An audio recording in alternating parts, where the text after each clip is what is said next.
ગુજરાત પર અને તેમાં ખાસ કરીને સૌરાષ્ટ્ર અને દક્ષિણ ગુજરાતમાં, મધ્ય ગુજરાતના વડોદરા, ભરૂચ સહિતના વિસ્તારમાં વધુ પડતા વરસાદના કારણે જે પરિસ્થિતિ સર્જાઈ છે, વધુ માહિતી સાથે સંવાદદાતા હિતલ જોડાઈ ગયા છે ફોન લાઈન પર।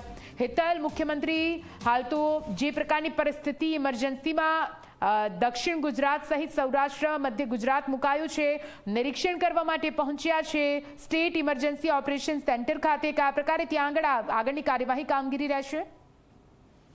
ચોક્કસ એવું કહી શકાય કે મુખ્યમંત્રી ભૂપેન્દ્ર પટેલ પોતે પહોંચ્યા છે, તેમની સાથે નીચે અધિકારીઓ પણ જોડાયા છે અને એ તમામ લોકો અત્યારે એની સમીક્ષા કરશે। જે પ્રકારે રાજ્યમાં વરસાદ વરસ્યો છે તેની પણ સમીક્ષા કરવામાં આવશે અને સાથે સાથે જોવા જઈએ તો સીધી રીતે આ જે સમીક્ષા છે એ સમીક્ષા અંતર્ગત ખૂબ મહત્વનું કહી શકાય એ પ્રકારની સીધી રીતે જોઈ રહ્યા છો। આ પ્રકારના દ્રશ્યો અહીંયા તમને જોવા મળે છે અને સ્વાભાવિક છે કે રાજ્યના મુખ્ય સચિવ થી માંડીને તમામ ઉચ્ચ અધિકારીઓ આ બેઠકમાં હાજર છે। આરોગ્ય વિભાગના અધિકારીઓ પણ હાજર છે, આરોગ્ય કમિશનર પોતે હાજર છે, રેવન્યુ વિભાગના અધિક મુખ્ય સચિવ છે તેઓ પણ આ બેઠકમાં હાજર છે। એટલે ક્યાંક ને ક્યાંક જોવા જઈએ તો તમામ લોકો રાજ્યમાં જે વરસાદ પડ્યો છે અને વરસાદમાં જે પ્રકારે ઝડપી કામગીરી થઈ શકે, બચાવ રાહતની કામગીરી શકે, સ્થળાંતરમાં કેસ્ટ્રોલથી માંડીને અન્ય વ્યવસ્થાઓ પણ ઊભી થઈ શકે એ તમામ વસ્તુઓની વ્યવસ્થા અહીંયાની સમીક્ષા કરવામાં આવશે અને એ સમીક્ષા બાદ દ્વારા નિર્ણય સીધી રીતે લેવામાં આવશે એ પ્રકારના દ્રશ્યો છે। અને સ્વાભાવિક છે કે આ વિષય ખૂબ મહત્વની છે કારણ કે આજે ક્યાંક ને ક્યાંક રાજ્યમાં વરસાદનું જોર ઘટ્યું છે ત્યારે આ પ્રકારની વ્યવસ્થા કરીને મુખ્યમંત્રી પોતે અહીંયા સ્ટેટ ડિઝાસ્ટર કંટ્રોલમાં પહોંચ્યા છે અને તમામ અધિકારીઓ હાજર છે। હવામાન વિભાગની આગામી દિવસોમાં આગાહી છે કે તમામ વસ્તુની સમીક્ષા સાથે એક એક્શન પ્લાનમાં ઘડી કરવામાં આવશે। જી દીદી, બિલકુલ, આભાર પૂરી માહિતી માટે।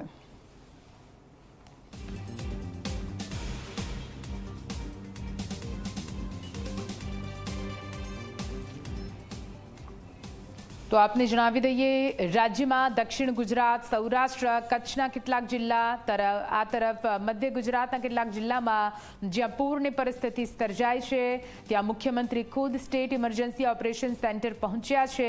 ત્યાં પહોંચીને તેઓ ત્યાંના ઉચ્ચ અધિકારીઓ સાથે બેઠક કરશે। આખરે કેવી રીતે રાહત બચાવ કાર્ય ચાલી રહ્યું છે, નુકસાની લઈને સર્વે કરવો જરૂરી છે કે કેમ, સર્વે કરવું તો ક્યાં સર્વે કરવો જરૂરી છે, લોકોને કયા પ્રકારે મુશ્કેલી પડી રહી છે, કેવી રીતે તેમાં મદદરૂપ તંત્ર, પ્રશાસન અને સરકાર થઈ શકે છે, તેને લઈને હાલ તો આ ખૂબ જ મહત્વપૂર્ણ બેઠક સ્ટેટ ઇમરજન્સી સેન્ટર પર મળવા જઈ રહી છે મુખ્યમંત્રી ભૂપેન્દ્ર પટેલની આગેવાનીમાં।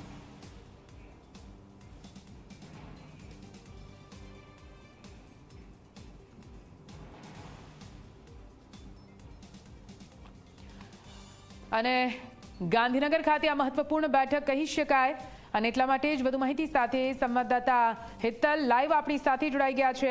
હિતલ, જે પ્રકારની પરિસ્થિતિ હાલ તો પૂરા ગુજરાતમાં સર્જાઈ છે, આપણે સૌરાષ્ટ્રની વાત કરીએ, દક્ષિણ ગુજરાતમાં વલસાડ, વાપી, સુરતની વાત કરીએ, ભરૂચ અને વડોદરામાં પણ ફરી એકવાર પાણી ભરાવાની સમસ્યા સામે આવી છે, લોકોને પારાવાર મુશ્કેલી છે, હજુ પાણી ઓસર્યા નથી। આ તરફ સરકાર પણ આ મામલાને ગંભીરતાથી લઈ રહી છે, એટલા માટે સ્ટેટ ઇમરજન્સી ઓપરેશન સેન્ટર ખાતે મુખ્યમંત્રી ખુદ પહોંચ્યા છે। ત્યાં બેઠક થશે, નિરીક્ષણ, સમીક્ષા, ચર્ચા બધું થશે, પણ શું લાગે છે તેના અંતે કોઈ જાહેરાત થવાની સંભાવના છે ખરી?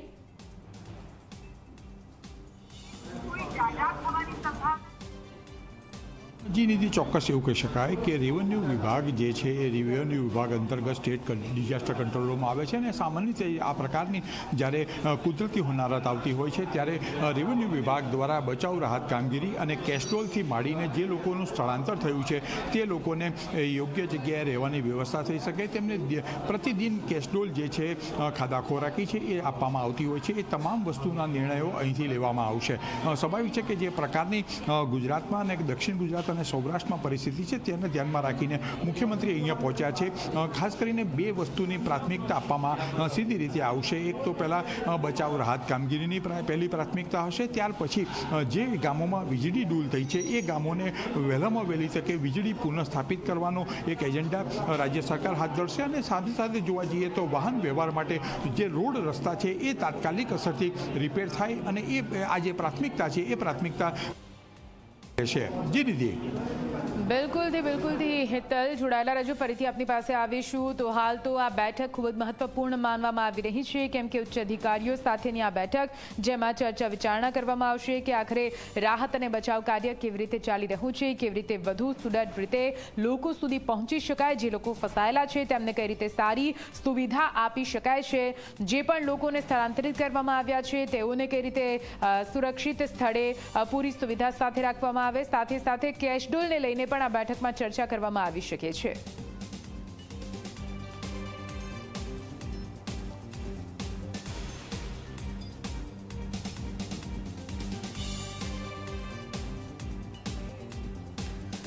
તો આપને જણાવી દઈએ, વરસાદ બાદ મુખ્યમંત્રી સ્ટેટ ઇમરજન્સી ઓપરેશન સેન્ટર ખાતે પહોંચ્યા છે, જ્યાં પરિસ્થિતિનો તાગ મેળવશે અને નિરીક્ષણ કરી ચર્ચા વિચારણા કરી યોગ્ય નિર્ણય લેવામાં આવશે.